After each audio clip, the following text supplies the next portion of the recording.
begin on the baseball diamond where the Bryce Harper sweepstakes is finally over. And like Manny Machado, Harper won't be donning pinstripes or even Mets orange and blue. The Yanks and Mets passed on Harper, but right up 95, the Philadelphia Phillies couldn't resist. Harper is a Philly, to many the most valued player in this winter's free agent class, to others the most valued player in the history of free agency. Harper on Thursday concluded his extended offseason by agreeing to a $330 million 13-year contract with the Phillies.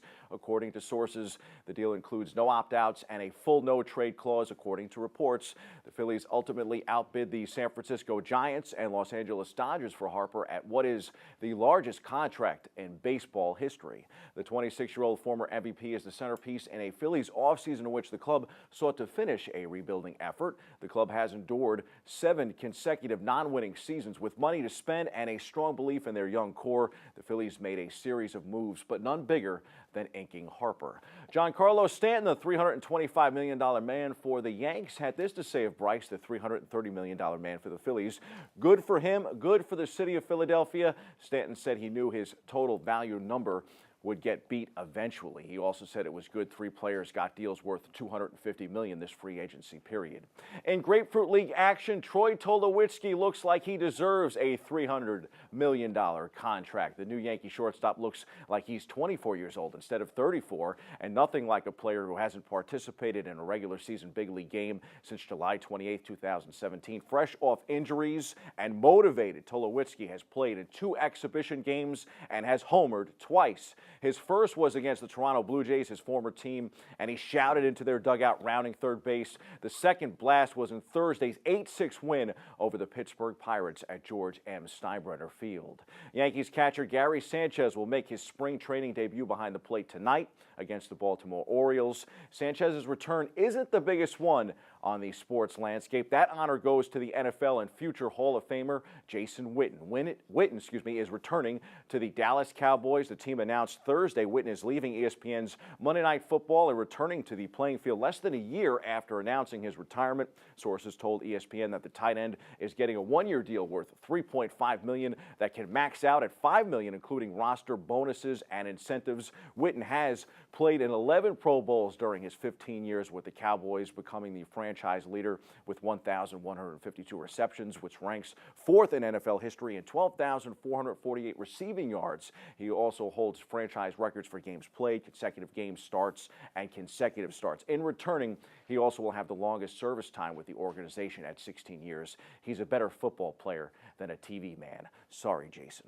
Kyler Murray is hoping he's a better football player than baseball player. The reigning Heisman Trophy winner passed up on the Oakland A's and baseball recently and will enter the NFL draft. In the measurement heard round the NFL world, or at least all around the NFL scouting combine in a matter of minutes, the Oklahoma quarterback came in at 5 feet 10 inches tall and weighed 207 pounds. Murray's physical dimensions have been one of the hottest topics around the annual gathering of NFL draft top prospects. Murray's combination of high-end performance in the passing game, electric running style, and overall athleticism makes him one of the most intriguing prospects for a quarterback-starved league. His height would also make him one of the shortest starting quarterbacks in league history. Other quarterbacks at the combine had more prototypical size. Ohio State's Dwayne Haskins measured at 6'3" and 231 pounds. Missouri's Drew Lock was 6'3", 228, and Duke's Daniel Jones came in at 6'5", 221 pounds. The Giants, I'm sure, were taking notes. I seriously might consider Murray in the draft. Landing a first-round quarterback who can learn behind a veteran starter, as they did in Kansas City with the 2018 MVP Patrick Mahomes. The Chiefs, of course. New York's preferred scenario. Eli Manning will be back under center, but the G-men have a high enough pick to go quarterback if they choose to. We'll see what happens. Time for some quick hitters from around the world of sports. Knicks head coach David Fizdale says it's not clear yet if Frank Ntilikina's groin injury and DeAndre Jordan's ankle will make the West Coast trip with the Knicks. The Knicks are on the West Coast until late next week. Lowly Cleveland topped the Knicks 125-118 last night at the Garden. Cavs came back from down 14 in the 4th to take the win.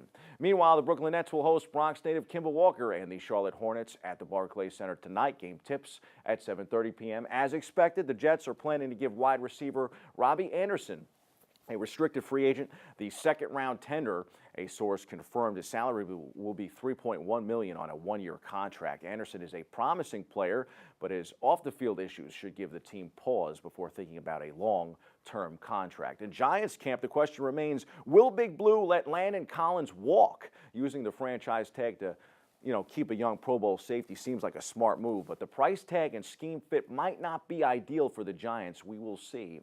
Giants may want Collins back, but we know the fans on Long Island could care less about John Tavares. It was the worst possible homecoming for Tavares. The former Islander returned to a bold display of displeasure from his former fans. And oh yeah, his team lost 6-1 too. It was the first time the new Toronto Maple Leaf was in town to take on the Islanders since departing in free agency. He was jeered as a traitor in his hostile return. Plenty of signs that read, "We don't need you." That was probably the nicest of it too. The Rangers are home to host Montreal tonight at 7. The Devils are home to welcome Philly. Puck also drops at 7. Today is March 1st. That means March Madness is just about here. The A-10 tournament and the Big East tourney are just a couple of weeks away. A-10 returns to Brooklyn and the Barclays, while MSG, of course, will host the Big East. On the college hardwood, L.J. Figueroa had 23 points for the Red Storm, but it wasn't enough. Xavier got past St. John's 84-73 on Thursday night. Johnnies have 20 wins, 8 in conference play. They could be dangerous in the Big East tourney. Georgetown, led by head coach Patrick Ewing, former Nick Grade, of course, could turn some heads too. MLS returns to the fold this weekend. NYCFC will take on Orlando. Saturday, the Red Bulls will face Columbus. Those are the headlines. We hit the C-list for a belated birthday wish to the greatest race car driver of all time.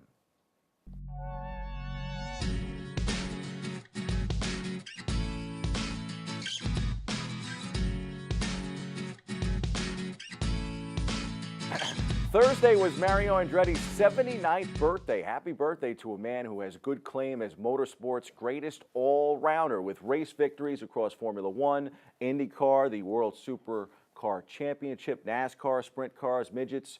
Along the way, he's bagged 1 F1 and 4 IndyCar championships, as well as Indianapolis 500 and Daytona 500 wins. On top of it all, he's remained throughout motorsports, the greatest ambassador of them all. To me, Mario and A.J. Foyt are right there at the top of the discussion for greatest of all time. That's why I found it fitting that Foyt, Mario's BFF, gave him a bottle of wine from the Foyt Family Vineyards collection, which left the 1969 Indy 500 champ beaming. It was a fitting gift from one racing legend winner to one vintner to another, as Andretti also owns a winery. But there may have been more meaning behind the selection. It was a bottle of A.J. Foyt 1, which features an image of the red Ford GT40 that he and the late Dan Gurney drove to victory in the 1967 24 Hours of Le Mans, marking the first and only time an All-American team ever took the checkered flag at the race. The Indianapolis Motor Speedway will be celebrating the 50th anniversary of Mario's Indy 500 victory at this May's 103rd running of the event. The 84-year-old Foyt will likely be at the Brickyard to toast with him in person too, as his IndyCar team drivers will be going for the win in the race. For now, we celebrate Mario on his birthday weekend. That's your sports. I'm Bobby C.